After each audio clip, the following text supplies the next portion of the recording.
Under the glow of immense crystal chandeliers, the Asaf Jahi dynasty of 18th century Hyderabad operated in a state of absolute opulence. Deep inside the sprawling palace complex, the royal kitchens, the matbakh, were working to engineer an intricate dessert for the nobility.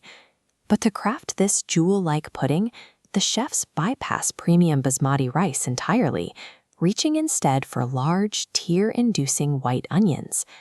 Using such a harsh root for a royal sweet was an intellectual challenge, a way for the chefs to prove they could master any ingredient in the kingdom. As an agricultural commodity, white onions were a heavily cultivated, cheap staple that the poorest citizens relied upon for daily survival rations. During the blistering heat of the Deccan summer, the common people consumed a sweet onion porridge, utilizing the root's natural thermoregulatory properties to quickly lower their core body temperatures. Observing this highly effective peasant survival tactic, the royal consommateurs adopted the cooling mechanism and engineered it into a high society luxury. The process starts with extreme precision. The onions must be sliced thinly along the grain. If they are grated or cross-chopped, the cell walls shatter into a mushy paste. By slicing lengthwise, the cellular fibers stay intact, mimicking a single grain of rice. The chefs then plunge the delicate strands into ice-cold water, aggressively rubbing and massaging the vegetable fibers by hand.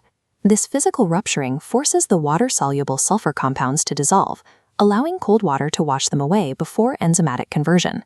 The cloudy water is drained, and this cold massage cycle repeats 8 to 10 times until the basin runs clear and odor drops to zero. This grueling, repetitive extraction provides the only physical method to strip the onion of its harshness while preserving a firm structural integrity. Next comes the thermal shock. Over a deep stone masonry hearth, the leached onions are boiled, drained, and reboiled 3 to 4 times in rapid succession. This extreme heat cycle permanently denatures the heat-sensitive alliinase enzymes, stopping the vegetable from generating any further pungent flavors. During the final cycle, the chef floats fresh jasmine flowers directly into the bubbling water alongside the onions.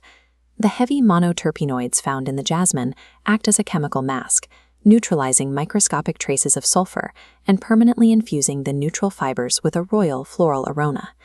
The raw, aggressive identity of the onion is completely eradicated. What remains is a blank, structurally perfect canvas ready for elevation. The foundation of the dish begins in a massive copper kadai, where full-cream buffalo milk is slowly scraped and simmered over a low fire until exactly 50% remains.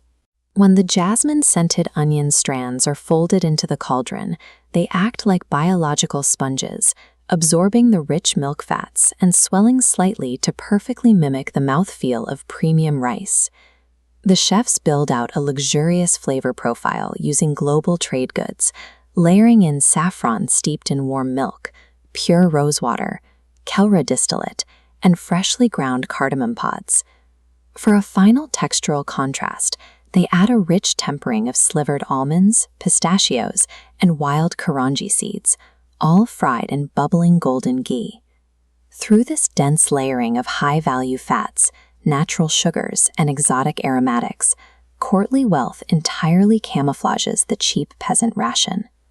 Because the biological purpose of the dessert requires combating the fierce Deccan heat, the fire is killed and the pudding is plunged into an icebox to chill completely. The chilled kheer is then ladled into heavy antique silver bowls, its pale gold surface draped with a trembling sheet of chandi kawark, or edible silver leaf. It arrives at the Dastwarkhan, a sweeping floor banquet attended by nobles draped in exquisite textiles, surrounded by staggering wealth. The diner takes a bite and experiences the satisfying, familiar snap of perfectly cooked rice, followed instantly by a flood of sweet, floral buffalo milk, with absolutely zero trace of onion. Anokhi Kheer functioned as a deliberate performance piece, engineered to shock, delight, and intellectually challenge the guests of the court. The Nizams possessed immense tangible wealth, filling massive armories and treasuries with some of the most valuable jewels on earth. Anokhi Kheer suggests the Nizams valued a different kind of power, the ability to strip a common onion of its very nature, leaving only a sweet royal illusion in its place. Under the glow of immense